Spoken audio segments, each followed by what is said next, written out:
What's up, y'all? How's everyone doing?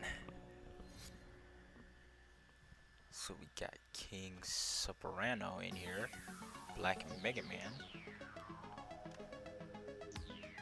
Sandy Forces 2. Where's my? Oh, here it is.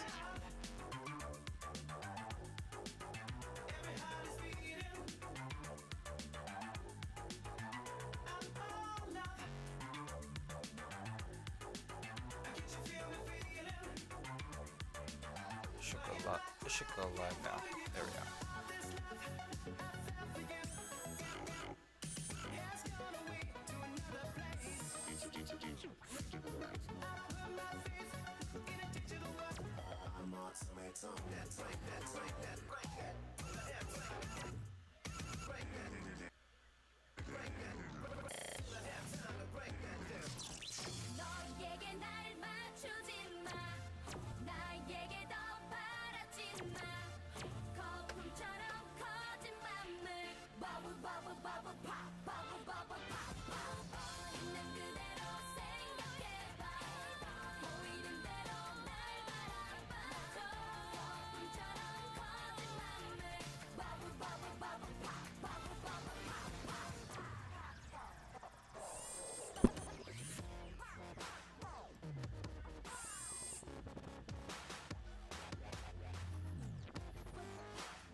Tell me if the video looks good or if it's buffering.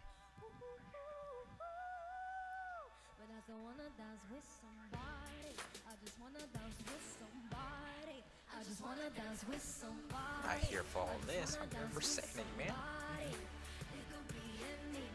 Just dance.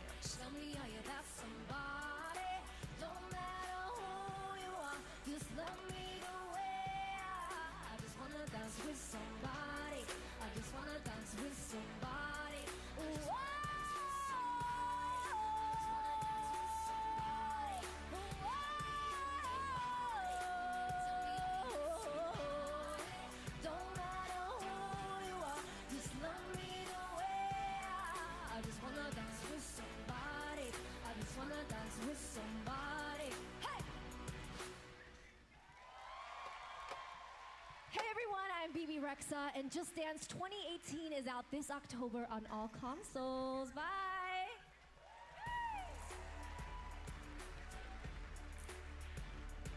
How's the weather where you are?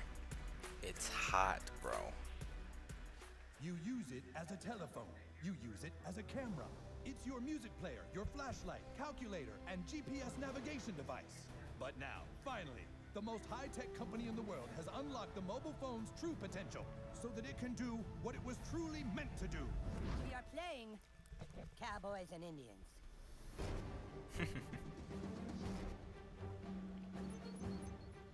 Hey, new kid, we need you to come play with us. Put on some cowboy shit and meet us outside. And bring your phone. Whoa, we're playing Cowboys and Indians, dickhole. Inuits are technically Native Americans. This new kid puts me to shame.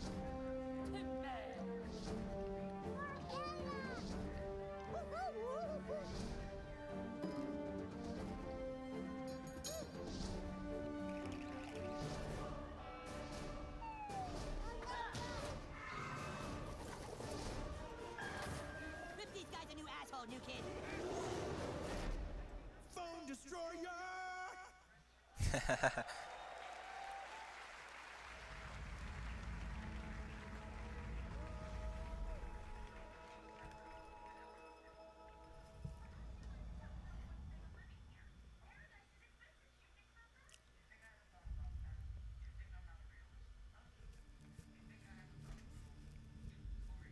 It's 4:51.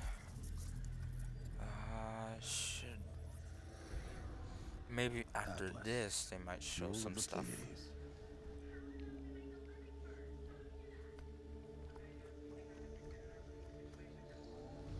Nova took us to the stars.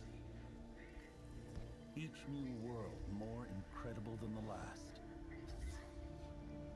We had no idea what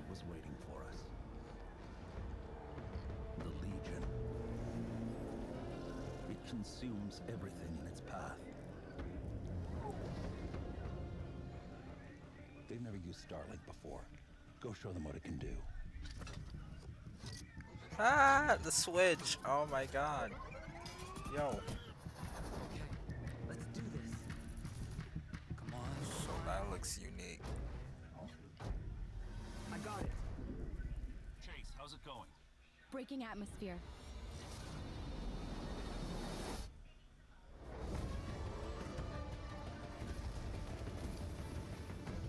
Let's even the odds.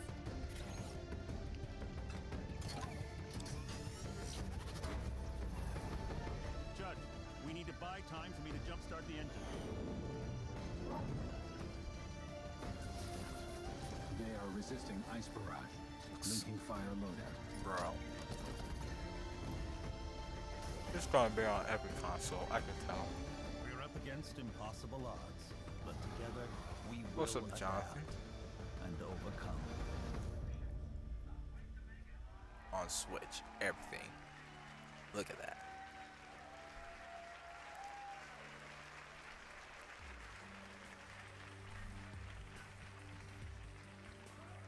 Sonic fan. Mario Marco. Hi, I'm Matt Rose, You're hyped for producer tomorrow? at Ubisoft That's Toronto. awesome, man. Like many of you, I grew up in the 80s, obsessed with sci-fi, animation, comics, and of course, all the really cool toys. Oh, At you Ubisoft does Toronto, animation, huh? we built a team with a dream of bringing those amazing childhood memories back to life for a new generation. Starlink Battle for Atlas allows you to take control of a team of star pilots in a massive, open, living star system. What's up, Fighting Lone to save Link? Atlas from the Forgotten Legion. How you doing? Build your custom starship, and then adapt to new challenges on the fly. Link extra armor and heavy weapons to take on a huge Legion Prime. Search for ancient secrets lost on the worlds of Atlas, or outrun outlaws through an asteroid field. Freedom is at the core of Starlink Battle for Atlas. Collect your way with both physical Starship collectibles and digital versions available, and even take your game on the go using the power of Nintendo Switch. 6 minutes. Visit StarlinkGame.com We gotta for get more hype in information, here. and stay Oh, tuned we gotta for get many hype. more surprises over the coming months. Thank you. Stealer. New wife confirmed. Rabbits.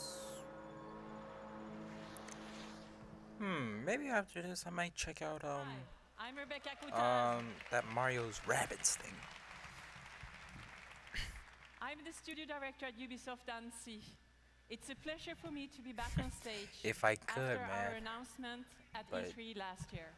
But to And be we've had, honest, since then, Kingdom a full Hearts 3 year of looks support and good, continuous bro. development of Steep. Like I'm a fan of. Since I'm the a very Disney beginning fan of this also, project, so we have been I working watch with athletes, mostly and Disney we have always movies. been impressed by their passion mostly like in the and 90s dedication. or early 2000s. We learned how one champion spent stuff. 300 days a year on a trampoline to practice for that perfect landing. We learned how others make more than 6 Oh, million turns and to practice for If you're the wondering, 15 I'm they looking have at the to race in screen over competition. here. So These athletes, Yeah. they travel to the world to train with the best, to compete with the strongest, and to challenge themselves with the most experienced and skilled coaches. It's truly a level of passion and dedication that goes well beyond our everyday lives. And when you talk to the very best of these men and women, you realize that there is something they always have in back of their minds at all times. It's a dream that takes years of preparation for just one go at that unforgettable moment. This December, with our first Steep expansion, this is a journey you will take. Enjoy.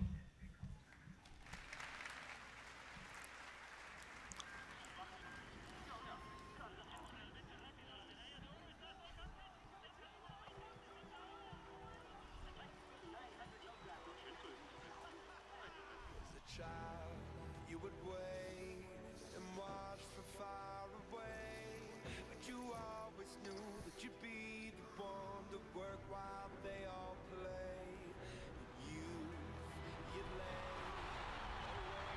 Is this Imagine Dragons?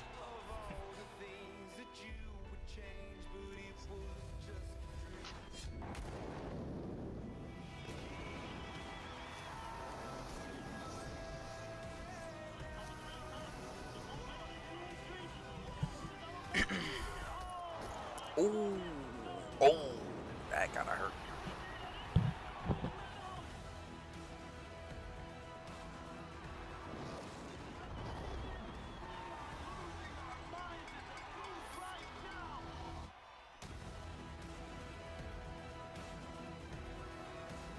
Oh, that looks fun.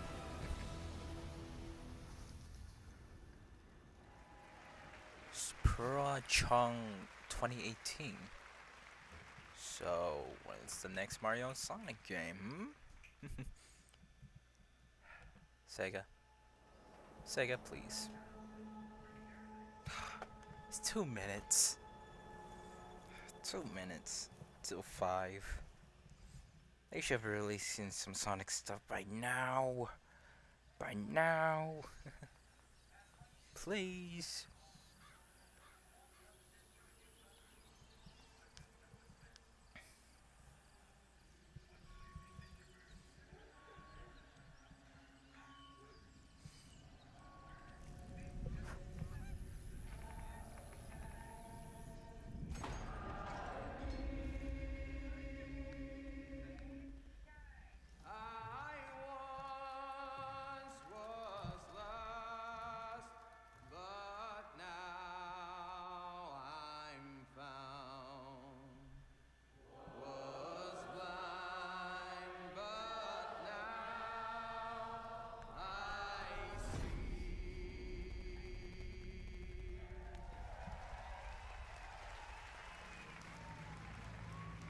Ah, Far Cry 5. Still checking here.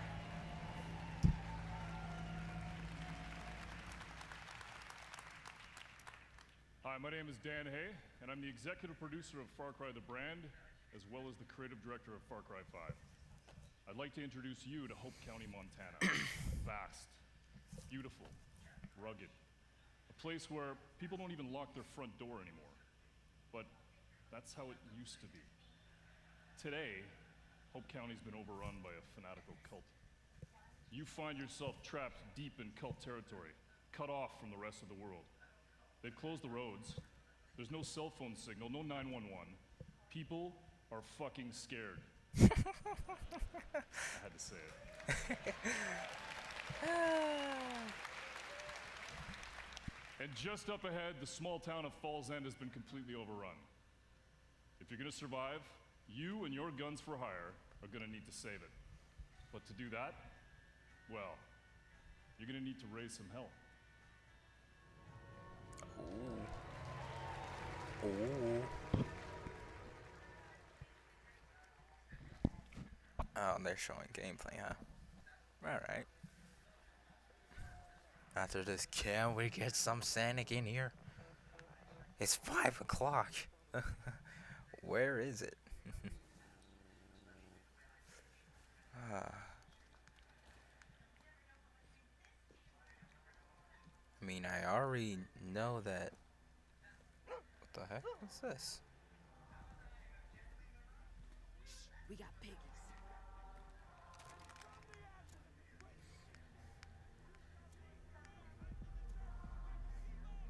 Town looks like a war zone. Oof. Ouch. Owie.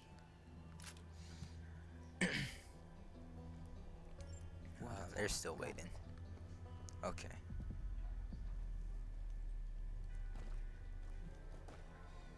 Yeah, we got some Sonic fans in here.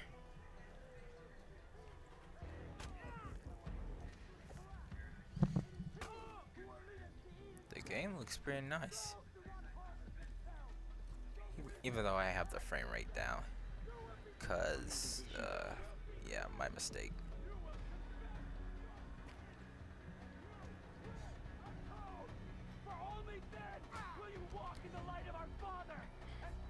Boom, boom, motherfuckers. Oof.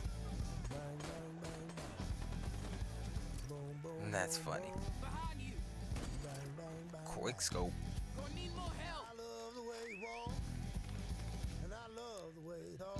Boomer with the dog. Oof. Ooh. Boomer be flexing. Oh, look at them pouncing, man. Nick Wright.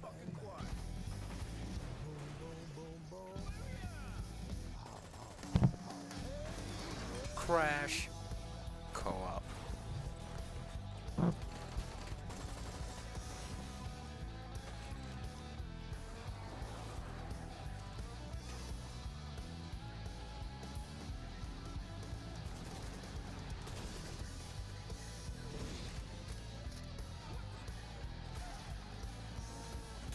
Oh, that's chaotic. Wow. That's drama. Well, that looks tight. Can we show some Sonic now? Please. Come on. Come on.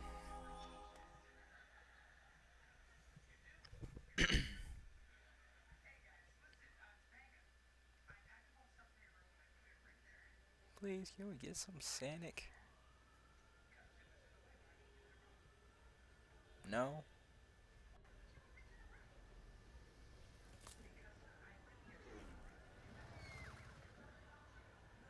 No.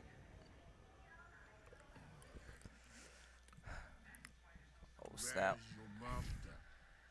I don't deal with domesticated. Hey, the fuck? I ain't got no master, but I do have your little toy. An ape. Show me the idol. Show me the redeemer. Oh. Here you go, mate. Mutated animals? Yo, hand it over. I got a hot date. Don't do late. Monkey's got a date. What? What? You're dead. What? That's Swiss fucking chocolate, pig. He lied.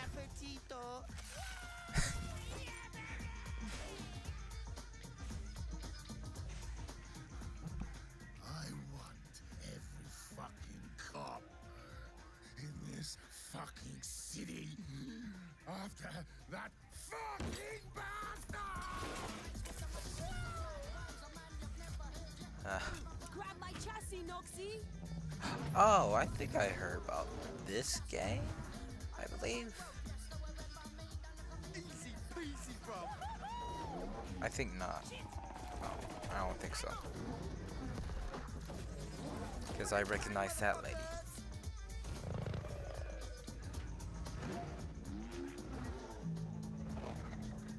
Fuck me. Missiles.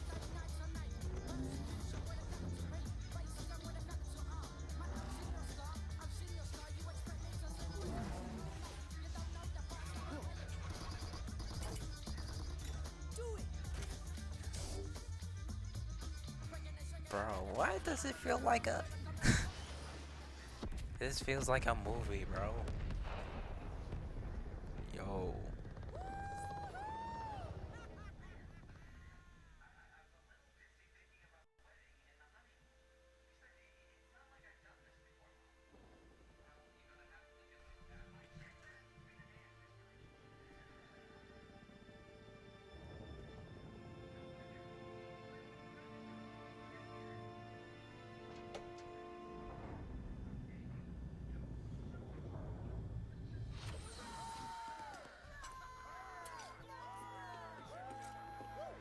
It's about bloody time. Let's see what we've got.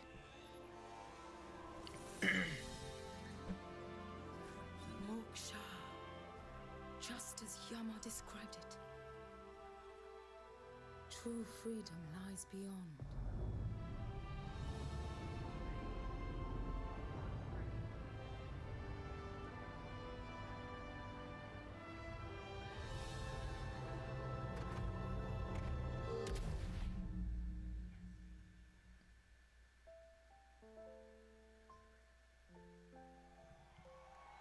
Ah, so it's a sequel, huh?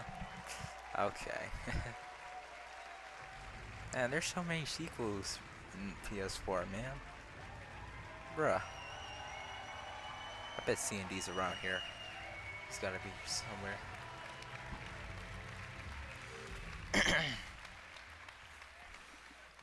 Thank you. Thank you very much.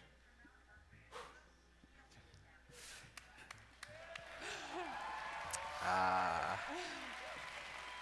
Get the emotions, man. You did well. First of all, I want to say a big thank you to all the teams who worked very, very, very hard on creating all this world. Again, thank you to all these teams behind us. I want also to say thank you to Yves with all my heart.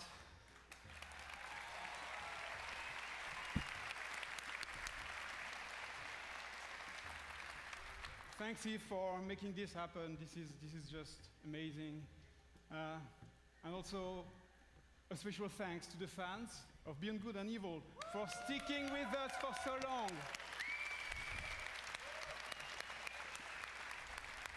It's about bloody time. 15 years. Almost.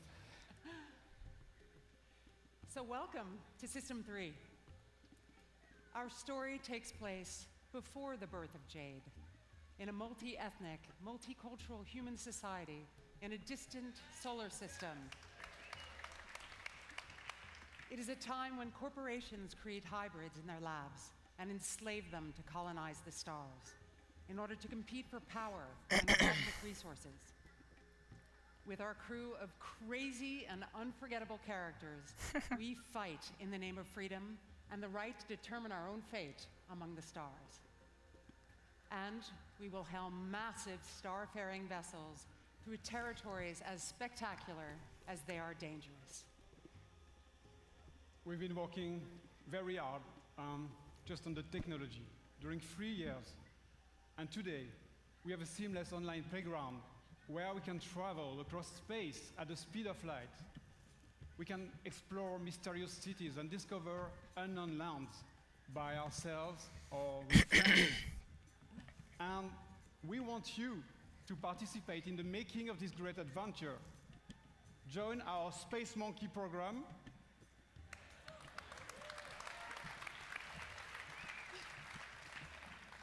Today, and help us make Beyond Good and Evil a world that will challenge us and bring us together for thousand adventure, thrills, and fun. Please, Yves, just join us. This is. Thank you. Thank you. Yeah, congratulations, you guys. You know. Congratulations. Michel, you've done a fantastic job. It's amazing what you have been able to achieve, and you and I, and all the teams, have the power of creating games that will amaze all the gamers. And I think video games can help us to grow and to get better. So thank you very much. Thank you. Congratulations. Bro, that's a lot of bros. They all help with the game. So now, I would like to thank everyone here in the room and those who are watching us from home. Thank you for listening today, and thank you for playing our games. So to all the teams at Ubisoft, thank you for your incredible imagination and enthusiasm. All of us here, we wish you all a lot of fun playing games this year. So thank you very much, and have a great E3.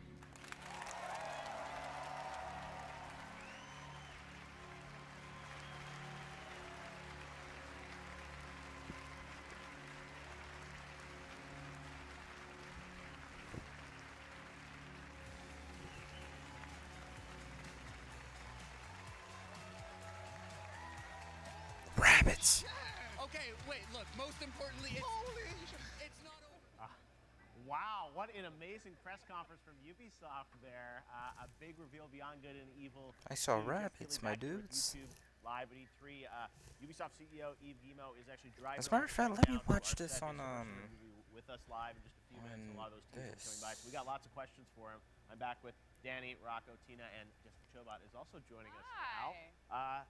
Let's start with you, Chobot. Yeah. What do you think? There was some pretty cool news there. Yeah, that it definitely exceeded my expectations so far. I think this has been my favorite conference of the show. I would agree. I love the fact that they had the developers front and center and really celebrated them, and then showing them off as how like kind of a family they've become in our team. I love that, love that, love that. I also really, obviously, you know, the out there, Beyond Good and Evil 2. Like, oh my God.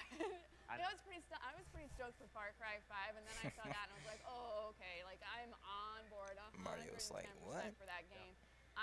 That might be the game I'm actually most excited coming out at E3 so far. Yeah. I'm not really expecting anything to push that, but we'll see. No, and it was a cool, they did that trailer for that game, I don't know, it was probably like 8 years ago, and that was sort of felt like it was a CG thing, so I'm curious when he was here, like, how early is that in development? I'm sure it's far off, but the fact that they teased it again, and it was also like, it was a really tight press conference, like just over an hour. Last year, Ubisoft was pretty bloated. It was like 2 hours long. I mean, Miyamoto opening the show, Beyond Good and Evil 2, and that new Ubisoft Toronto I'm jumping star. on the hype train. I'm so for it. And I love the fact that Nintendo is finally unlocking their IPs for other people to play with, because I think that's just going to like open the door for so many cool games in the future with the characters that, you know, I grew up with. And now I can like have my son come play with me now too. So I'm just really happy overall with that performance. Yeah. What'd you think, Tina? Yeah, I mean, Beyond Good and Evil 2 is just the mic drop of the show for them. Yeah. But even outside of that, like, I don't think anyone was expecting anything of The Crew 2, but that looked pretty good. Yep. The Skull and Bones game also is basically like Assassin's Creed minus it's Black Flag minus the Assassin's Creed, which I think is what everyone wanted that game to be. So they had a couple stunners there for sure, and they did a good job this year. Rocco, you got sort of a digital influencer in there. Yves Guillemot, he's the new letdown. Letdown? I thought it was a letdown. Yeah. I couldn't count one JRPG at all, and no Tobuscus. I mean, completely MIA. I feel like they haven't really lived up to what they did years ago, you know, and so I don't know. You're kind of down on it. Sad. That's all right. I mean, Beyond Good and Evil could be fun, but I just feel like without an influencer to tell me that it's fun, I don't really. You don't know. Do it yourself. Yeah, I'm kind of like, what do I do with You're this? lost. You're like, someone to guide you through it all. Yeah, I just could have used like, you know, the epic meal. No, man. Exactly. Danny? I can't tell you how many times I've come to E3 and asked when are they going to make a Mario XCOM game. Yeah. But finally, they've come good on that. I don't think, like, I was expecting it to be some sort of like party game mishmash thing, or like some, you know, throwaway fun little thing you'll play for like a week. But they're making like a bona fide like turn-based strategy game with Mario. Crazy, like, right? who came up with this? They're No, talking and about it seems Mario. like they're in-depth Miyamoto involved. Like, that's pretty cool to have him out there. And it sounds like he's been collaborating with the team a lot on it. So yeah, front to back, a ton of news. There was also that new Ubisoft Toronto IP Star. Yeah. Starflight? Was that what it was? Starflight, I think. Starflight, which No Man's Skylander. Exactly. That Yeah. was- oh, nice. Yeah, Right. it looked a little bit like that. So that's another new announcement. So Ubisoft pushing in a bunch of directions with two big games this year, Assassins, Far Cry, and then you add in all these other titles. That was a lot of stuff. And I got to say, by far, I think my favorite press conference so far in terms of, you know, they dropped some big bombs in terms of big news. So how would you guys, what grade would you give it, Dan? Yeah, I don't know. I think that was probably the best. Although this year does feel like this strange like interim year where there's a lot of like nothing going on and a lot of sequels and stuff. I think what I like about Ubisoft is they have this like incredible breadth for a developer of their size. Like they even have sports games like Steep. Yep. And you know the fan South favorites. Park Right. Two South Park games. A mobile game coming out as well. So yeah, I thought I enjoyed it a lot. It was pretty much like all the staple of stuff that you'd expect from Ubisoft with a couple of nice little so what grade would you things. Like are we talking one upgrades like A's, B's, C's? Can I get out of 10? ABCs. Yeah, give it a B+. B+. Rocco, what kind of grade would you give it? I'm gonna go D. Just Dance was cool, so I give him a couple points, and then it's coming to the Wii, which is that was unexpected. That was the biggest surprise for me. But still no Here Cold Fear be my 2. We people. keep coming back every I will year, be and they're not right really, back. you know. So, D for me. D from Raka. Tina? Well, with the combination of the big surprises and some of those random other surprises too, like Elijah Wood's VR game. Oh, Tina's a little higher, it sounds like. Yeah, it reminded me of like a Black Mirror episode, a very specific one, if you've seen it. But with those things considered and docking it a little for Just Dance, I'm sorry, I'm gonna go against your opinion All right. there, but I'll give it like an A-. That was really great. A-, yeah, all right. Jobot? Yeah, I'm fully jumping onto the hype train for this one, especially compared to everything else up to this point at E3. So I'm gonna give it, and with how like you had said, how the breadth that they hit everything and like made sure that all the consoles have something good coming towards them, I'm gonna give it an A. Wow. Yeah. All right, a full on A. Because Now, I gotta don't say, give a fuck. That's why.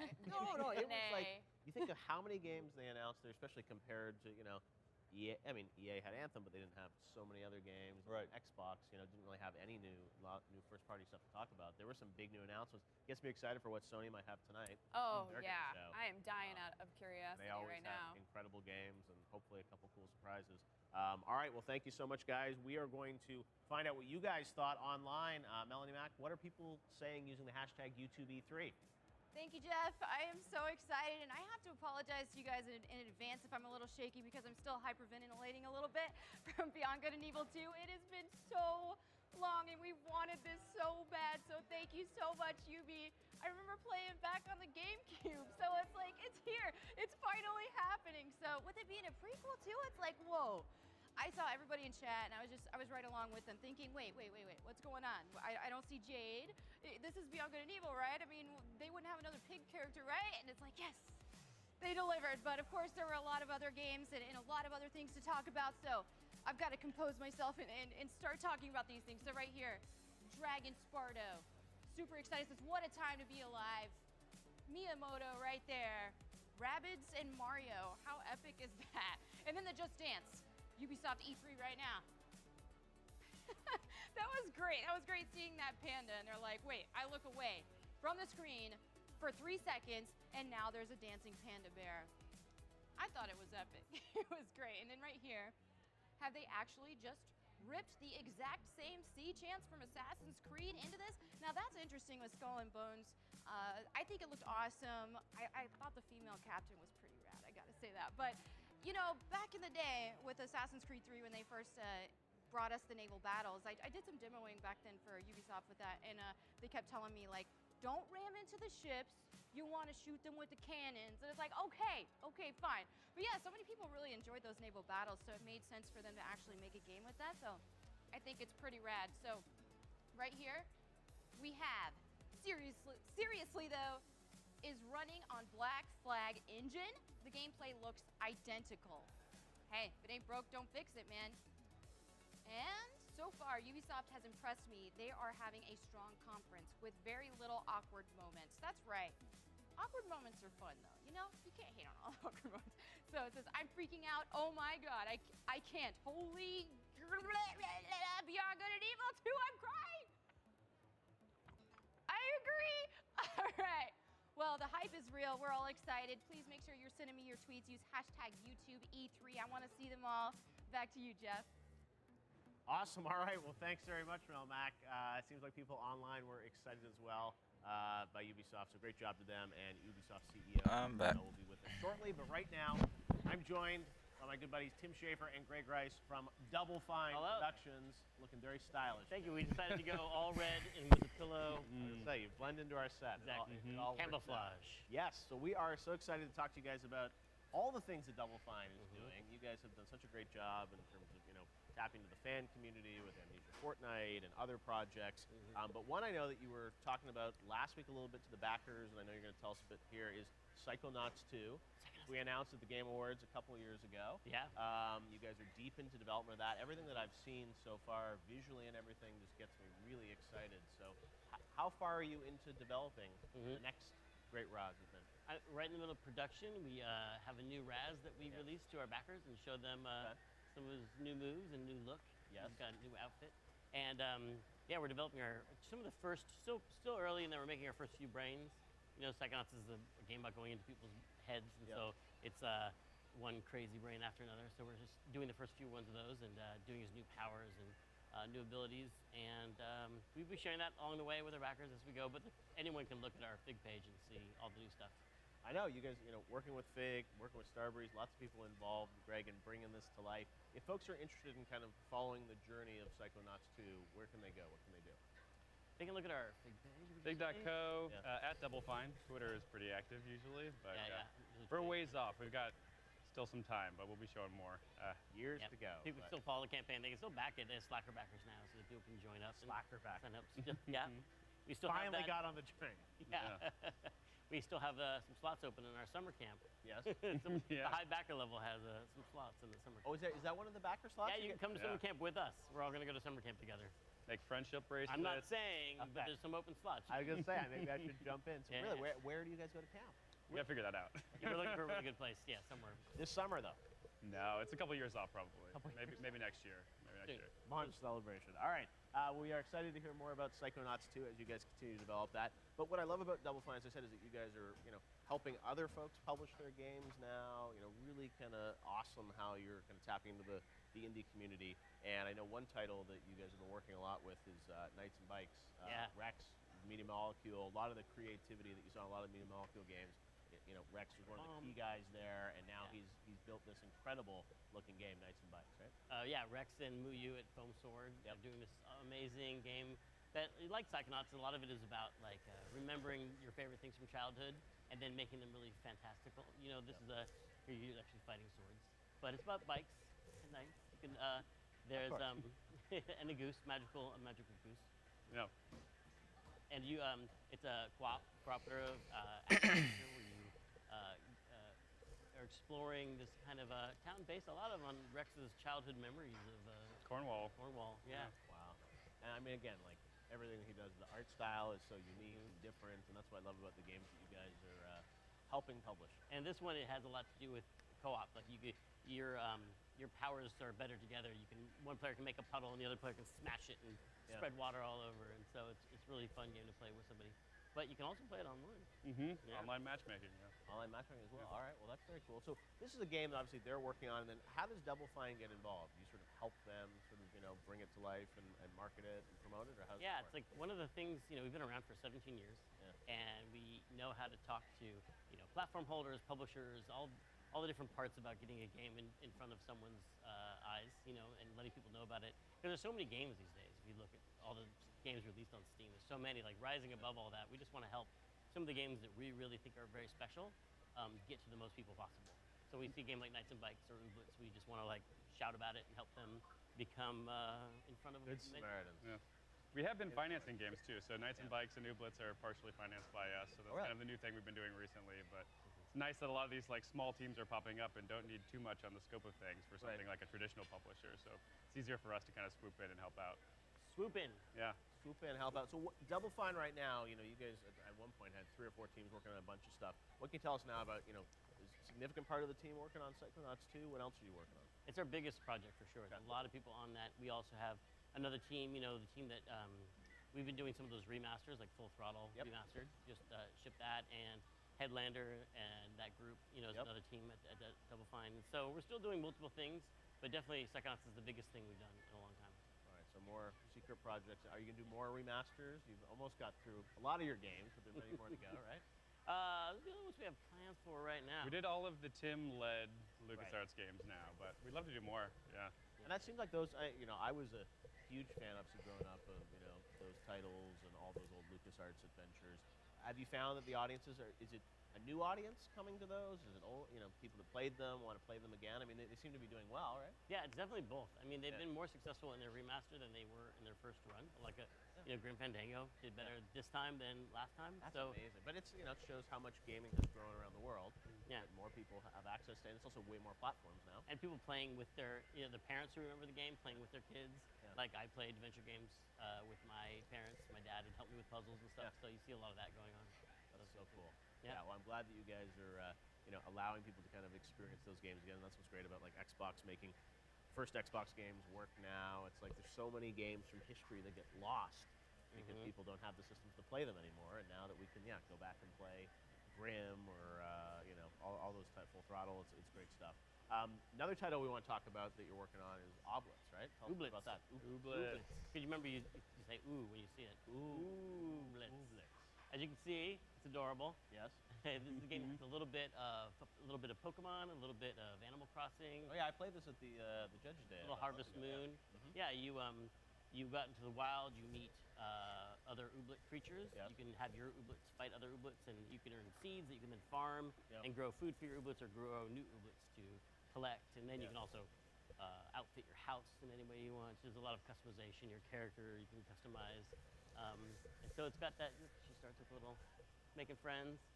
An Ooblet. Ooblets everywhere. All right, and this game, when is it coming out?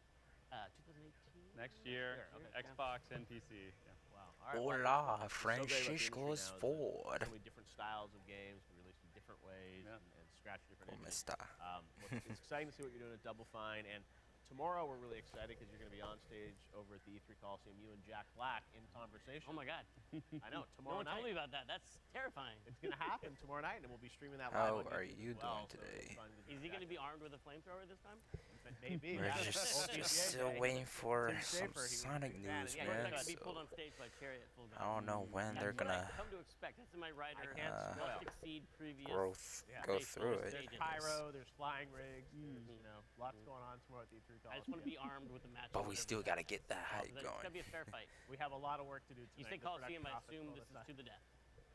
There's tigers, there's animals. Wait until you see the Coliseum tomorrow. We'll stream that live on YouTube as well. So it'll be great to see you and Jack there at the Coliseum. And thanks for stopping by, guys. Thanks for having us. All right, Tim and Greg from Double Fine. We have so much more coming up to tell you guys, including all the Ubisoft game developers. They'll be with us. But right now, we're going to head on over here to talk about another classic franchise from my youth, Sonic. And I'm here with Finally. Aaron from Sega. Good to see you, Aaron. How's everything? Aaron we're gonna talk about all Webber. things Sonic. Now, there are two Sonic Aaron games Webber. coming out, Sonic Forces. Yes. Sonic Mania. So where should we start? Let's start with some Sonic Forces. We're Okay. actually going to go ahead and play the game live. And play a few while we tell you about the game. No trailer? Some of the magical wow. controller. Some of the magical Yes, All right, let's do real it. gameplay. Okay, so we're going to start off. Sonic Forces is a game with 3 unique gameplay styles. First of which is the modern Sonic gameplay. We'll start with that right now. So playing as modern Sonic, we've kind of evolved and integrated a lot of the things that fans and critics alike said they liked about 3D Sonic. Stuff like Sonic Colors and Sonic Generations. So by collecting wisps, like the boost figure in the bottom left there fills up, and now by holding down the boost button, we can go through at a pretty blazing speed, just like in Generations or in Let's go. previous Sonic games, like Sonic Unleashed. So it's kind of an evolution Now we're of what people said getting was it the best going. about those 3D modern Sonic games, what they like the most. Yes. Any shadow in this game? Will you see Shadow? That's a good question. There's actually kind of an all-star cast of Sonic characters returning. Most of them making cameo appearances. There's Knuckles up there in the top right. What about Shadow? You really like Shadow. He likes Shadow. I'll say stay tuned. Stay tuned. All right. Stay We didn't get tuned. the Shadow. Ooh. Hey. Didn't get the Shadow exclusive. Damn it. Oh, all right. yeah. Jeff Keighley, Shadow fanboy. I had no idea. Yeah, oh yeah. Back in the That's day. all right. That's all right. Ooh. Yeah. So, anyways, Now we're looks into the obviously 2D incredibly ones. fast. What people like from Sonic, but also very playable, and very cool that you guys are doing an old school but new school Sonic game, which is great. When is this one going to come out? So this one's coming out in holiday of this year. Okay. And the game itself is, we talked about, it's a little bit like Generations, and you can kind of see that here. We're going into the more 2D side-scrolling style, some rail grinding. That started back in like Sonic Adventure 2, and it's kind of evolved with the series. And this is only one of 3 gameplay styles, but I'm going to go ahead and show you. Oh wow! All right. Another one. Let's take a Oh, look. man. Let's take a look at No, Classic Sonic. no more We got a of boss fight to show off Classic Sonic, so we'll do that real quick. Now, Classic Sonic, a lot like Sonic Generations, if people play that Great, game no. and loved it, very similar to that. And this one starts in Green Hill Zone with the villainous Dr. Eggman here to fight us. A little throwback to an old Sega Genesis boss fight. But instead of a wrecking ball, now he has a saw blade.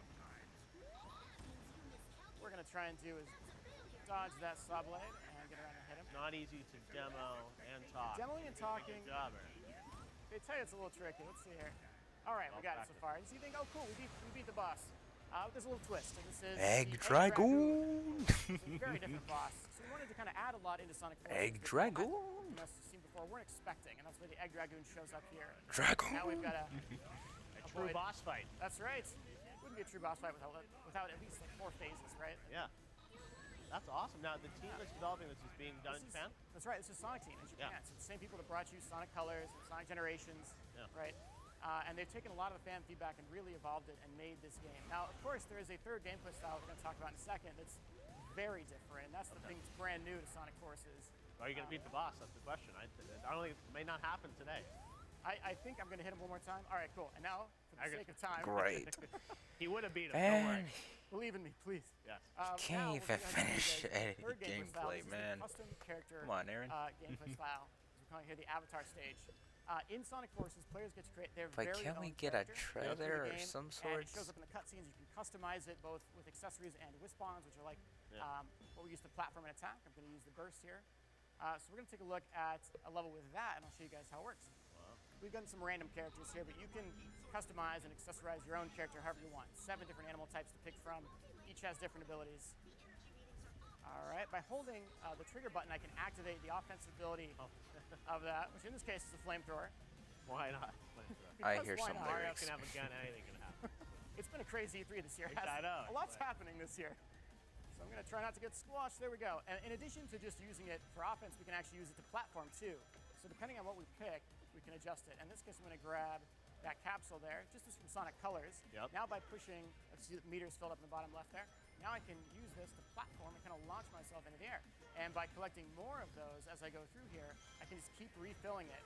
And if I'm good enough, right, we can get those red star rings. That's a collectible, as well as other things and secrets hidden throughout the game.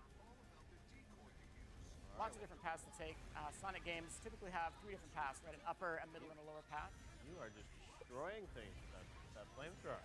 Oh yeah, Aaron is destroying Don't it. nerf it by the time the game comes out. I'm glad that quite Silver's like in the this game one. too, man. Like, That's a good sample, I think, of Sonic Forces. Again, 3 different gameplay styles: Modern Sonic, Classic Sonic, your own custom character. It's coming out on PC, PS4, Xbox One. come on, keep going, Aaron. Oh, wow, all right, so it's just them out there. But you talked about Classic Sonic. There is an even more Classic Sonic than we Yes, there is. Sonic Mania, right? That's right, and I So think. tell us a bit about that. Yeah, let's do it. I think we'll have some footage that will show up magically on the screen here in a second. Okay, and we'll talk about that one. So let's that do it. is, this is total Classic Sonic. Here we go. There you Here we go. All right, Tell so us about this. The old school style, but it's still new, new gameplay, right? So this is really special. This is a game that is actually being developed by indie developers in partnership with Sega. It's one of the first times Sega has ever done that. And the cool thing about it is it's being developed by fans who really appreciate and love what Classic Sonic was. You can see that in the work they're doing. It's Christian Whitehead, who made all the mobile remasters of Sonic 1 and 2 and CD. Simon Tobley, who worked with him on some of those. The team at Pagoda West. Even the musician, actually, his name is T. Lopes, is a huge fan of Sonic and has done remixes for years. Wow. This game is a 2D throwback. It's really the ultimate celebration of past and future. So it's a lot of things you've seen before. Like this is Green Hill Zone 2, but that boss that we just saw there, that was the final boss from Sonic 2 showing up in the first level. Wow. This is Chemical Plant, Act 2. Knuckles. And people will be like, wait, I don't remember this Chemical Plant, and that's because this was never there in the original. And what we're showing off here are new elements and new mechanics that didn't exist in the past games. Wow, this is cool. So fans working on it. How long have they been at work on this? Man, it's been a little while now. And they started it about, I think, a year and a half ago. We announced it last year at our party in San Diego, and everyone kind of went crazy for it. We were super excited for it, too. And now watching the game come together, watching all the hard work they're putting in is great. We do have the 3 playable characters, of course. We've got Sonic and Tails and Knuckles. So if you're like me and you had a little brother or sibling growing up and you're like, I really wanted to play Sonic and Tails co-op mode, you can do that again in Sonic Mania 2. Wow. Well, there's a lot going into this, and it's so cool that you guys are collaborating with fans. Man, I am standing still. Oh my god. That's right. They're all working very hard on it. There's a team in Seattle. It's Pagoda West. A lot of people there. There's Christian, who I think is working from Australia as he works hard on this, and we're so stoked for this. Can we get a trailer? Platform, PC, PS4, Xbox One, and Switch. But this one's coming out on August 15th. And this summer. That's right. And we're like months away, and so we're all super stoked. The pre-order just went live for it. So we're so excited. I feel like you guys have put a lot of care into sort of bringing back this Sonic. I mean, nothing ever went away, but it's sort of like a lot of things going on. 2 games this year. I know there's a film that's going to come out at some point. That's right. That's right. Yeah. I can't tell you anything about that film, but yes, there is a film. It's a good time for Sonic, and the last couple of years, a lot has really changed for Sonic. From everything that we've done with the games and kind of the different direction we've taken on social media, and all of that has been kind of this new push for him, and so we hope fans are very excited. All right, well, it is great to hear about all things Sonic. Aaron, thank you for stopping so by. much. Yeah. And we look forward to seeing that. And we got so much more of YouTube Live at E3 coming up. We've got Yves Guillemot coming up. We've got Eric Hirschberg, the CEO of Activision. Mark Cerny will be here to talk about NAC 2. And, of course, it will all lead up to the PlayStation press conference that is happening tonight at 6 p.m. Pacific, 9 p.m. Eastern from the Shrine Auditorium. We'll bring that to you live in 4K Ultra HD right here on YouTube. And Sony always puts on a great show. They've got some incredible games that we're excited to see. So you'll check that all out with us, hopefully right here on YouTube. But for the next couple hours, we've got more games, and let's head on over back to the lounge right now because I'm going to be joined by Maximum Games executive producer Derek Neal, who's here to walk us through their upcoming title, as his shirt says, Extinction. Hey, Derek, how are you? I'm doing great. Pleased to meet you, Jeff. Pleased to meet you. So tell us a bit about Extinction. This is a medieval fantasy world. We've got some footage to talk us through it, but yeah, tell us about Extinction. Yeah, so as you say, Extinction is set in a medieval fantasy world, and it's been invaded by this giant army of otherworldly monsters called the Reveni. Okay. And these things are not normal. They are 150 feet tall, and they are absolutely hell-bent on destroying all of humanity, wiping them off of the face of the planet. And they do so in an organized, systematic way. Yep. They're accompanied by their minions, which, as you can see here in the trailer, are attacking people. And you play as this guy, Avil, who is the last of an ancient order known as the Sentinels, who are warriors that are equipped with the skills and the weapons and the talents necessary to be able to take down these really hulking, enormous foes. Okay. So this is trailer.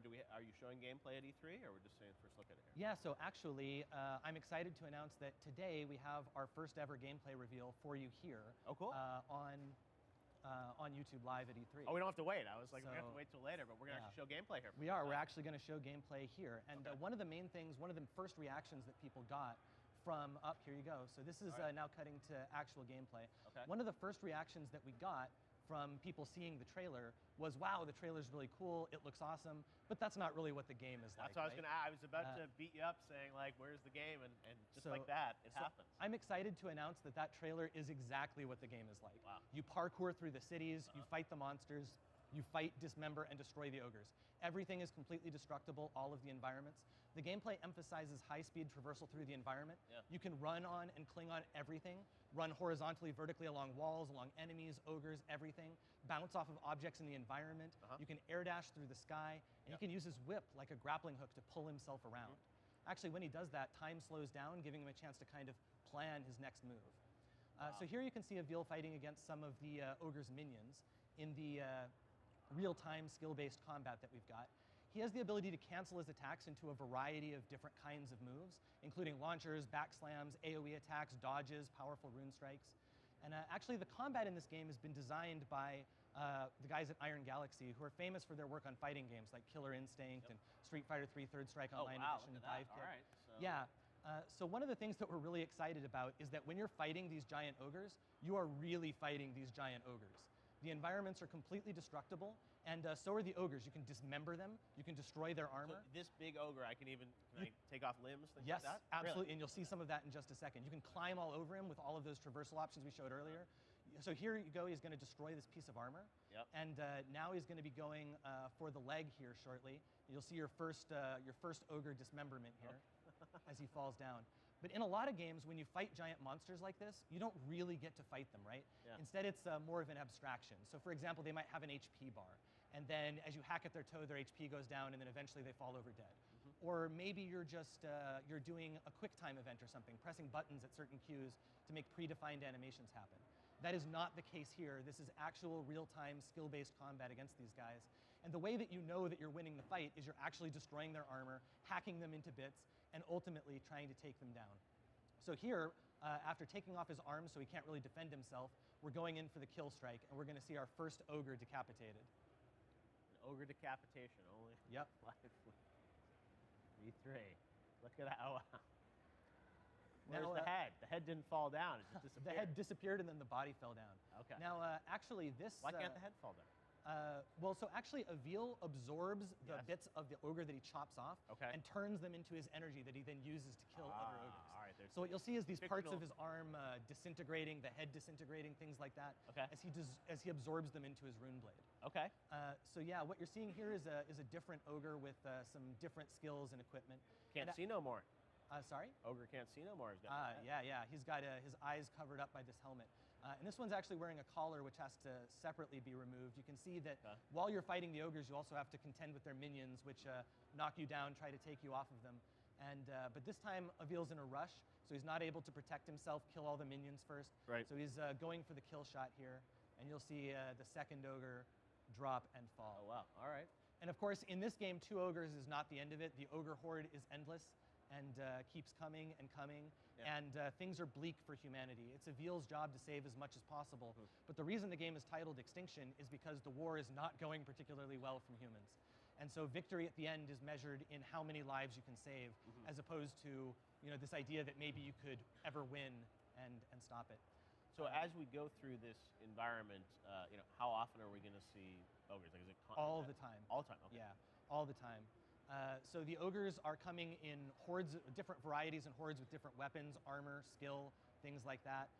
Every one is its own unique challenge, requires different strategies and tactics to take down.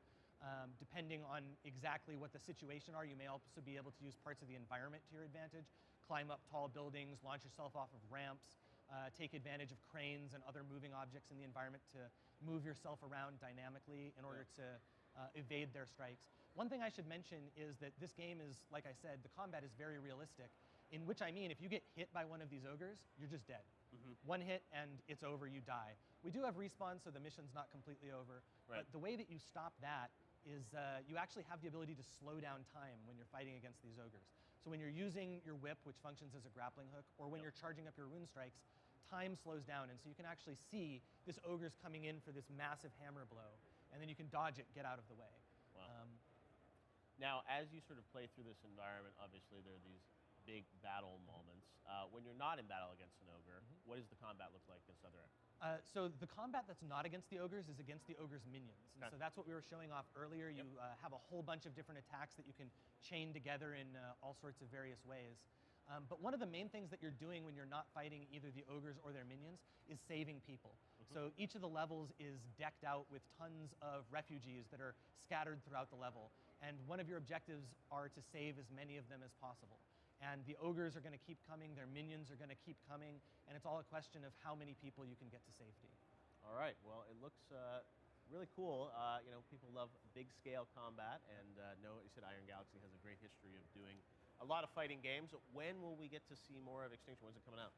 So the game itself is coming out early next year, Q1 2018. And stay tuned, go to extinction.com, follow @ExtinctionMG on Twitter to keep up with the latest updates. We'll have a lot more stuff rolling out shortly. All right, we appreciate you bringing by a first look at Extinction. We can't wait to see more, and thanks for stopping by. Great, awesome. Yeah, thanks, man. All right, well, we've got a lot coming up on YouTube Live at E3. The PlayStation press conference is coming up tonight at 6 p.m. Pacific, 9 p.m. Eastern. We'll expect lots of news from PlayStation and their third-party partners there. And then, of course, afterwards, we've got lots of great stuff. Ubisoft CEO Yves Guillemot will be joining us shortly to talk about their press conference and Assassin's Creed Origins. A lot of the big news, including Beyond Good and Evil 2. He'll be with us shortly. He's making his way over from the press conference. Then later today, Lawbreakers. Cliffy B will be with us for a world-exclusive look at that. We've got a lot of YouTube's biggest names weighing in on all things E3, including Justine and Nadeshot. We'll go behind the scenes of Call of Duty World War II. And also, after the PlayStation press conference, we've got all the developers coming by live to tell you about what's revealed on stage. Stay tuned for all that live in 4K Ultra HD right here on YouTube. And right now, I'm joined by Activision CEO Eric Hirschberg. Eric, great to see you as always. How you doing, Jeff? Good to see you. Great to see you, man. So this is a big E3 for Activision. It is. And we are very excited because I'm sure hopefully tonight we'll be hearing lots about what you guys are doing with both Destiny and Call of Duty. Have to wait and see. We'll see, but I know it's you guys have a great partnership with PlayStation, and we're excited about what you're going to be doing at E3. First of all, I wanted to ask you about E3 in general, because this year is a landmark year for E3. People watching this know we do the show every year, but the fans get the fans coming in this year, right? And you guys are going to have a lot of playable stuff for fans at the booth. We are. It's a great. First of all, I think that gamers make all game events better, and we've been kind of on that thought process for a long time, all the way back to our first Call of Duty XP in 2011. I think when if you just do things to the trade or for journalists, it's one thing. When you see the passion of the fans, good or bad, it just makes the energy that much more explosive. And this is an interactive medium. The fans are a part of our finished product. It's a unique art form in that capacity. So I think having the fans here is just going to electrify the whole thing. And it's a good year for that to be happening for us because we've got playable content on Destiny, playable content on Call of Duty. Thousands of people are going to be able to get their hands on our games in the booth, so we're really excited. Yeah, let's start with Call of Duty World War II. I think you have announced that multiplayer will be a big part of the story here at E3, Which right? is only the second time we've ever had multiplayer at E3 playable, and the first time was Black Ops 3, which turned out pretty well. And you know, the team at Sledgehammer is doing a great job. Our entire Call of Duty team globally is doing a great job on this game. We're so excited about it, and that return to the boots on the ground, the gritty, authentic, human scale combat in multiplayer. That's just what we wanted to lead with here at E3. It's looking great. We're going to be revealing our global reveal multiplayer trailer this week, so you'll see that, and I think people are going to be pretty excited about it. I know I am. Well, and Call of Duty's got a great reaction so far, and that's a franchise that I know you think about a lot. Because every year there's a new Call of Duty. And I think one of the things, it's a unique challenge. The fans, as you said, it's a challenge, and sometimes you take a risk, you go somewhere, and then fans, want you to pivot a different way. Tell me about, the challenge with that is obviously you're thinking years and years ahead with this because you've got 3 studios, 3-year cycles. So I mean, I even remember with Black Ops when they wanted to push in a different direction and then go a little in the future, and there's always this healthy tension. And now you guys are kind of rolling things back to where it began, and people are really inspired by that. But how, where did I great miss? reaction to this. So how does that inform what you're doing next year, or the year after? Or how do you plan this out? Because it's I mean, really look, hard. I think Call of Duty is a unique challenge anywhere in popular culture for something that's been on the top of the charts in its industry for this many years in a row on an annual basis. It's a fairly unique challenge and a privilege. And as you mentioned, we make these games on a 3-year cycle. That means you have to kind of put a little bit of a finger in the wind and see where you think the zeitgeist is going to be at that time. And as you mentioned, when Black Ops 2, we took the franchise into the near future for the first time. That opened up tons of freshness and new experiences for our fans. And one of the things that I think we've had success with in Call of Duty is being kind of widening the guardrails and allowing our developers to really get creative and put their creative thumbprint on each game that we make while still making sure it feels like a Call of Duty game. Now, that said, sometimes you come out with a game where it's not on point with what's happening in culture or what's happening in the zeitgeist at that particular moment, and that 3-year cycle, which has so many advantages in terms of the additional polish and the additional experimentation and iteration time, sometimes it cuts both ways. But this year, I think we've got the right game at the right time being made by the right team. We felt 3 years ago when we greenlit it that it was time to go back to our roots and time to bring Call of Duty back to that. Like I said, there's a human scale, there's an authenticity, there's a grit, there's a sense of vulnerability with that boots on the ground gameplay, and also a historical event that really happened. And the team has done an amazing job of really honoring the geographies, every playable level, every playable map. They all are real life environments, and it's got a real authenticity to it that's electrifying. I wanted to ask you about the idea of Call of Duty games coming out every year. There's a lot of talk now about games as services in the industry, these live service games. And, a company like Blizzard is a great example of building content on games that may Overwatch will continue with more content. Call of Duty, you've been on this sort of yearly cycle, and that's sometimes challenging because you have different multiplayer fan bases moving between one to the next. As you look further out in blue sky about where a franchise like Call of Duty goes, where do you see it going? Do you still see sort of the yearly regimen, or does there come a time where multiplayer becomes a separate experience that lives across multiple years? Well, it's like you helicoptered into meetings that we have inside of Activision all the time. I think that it's something we talk about all the time. I think right now we do have the right model because the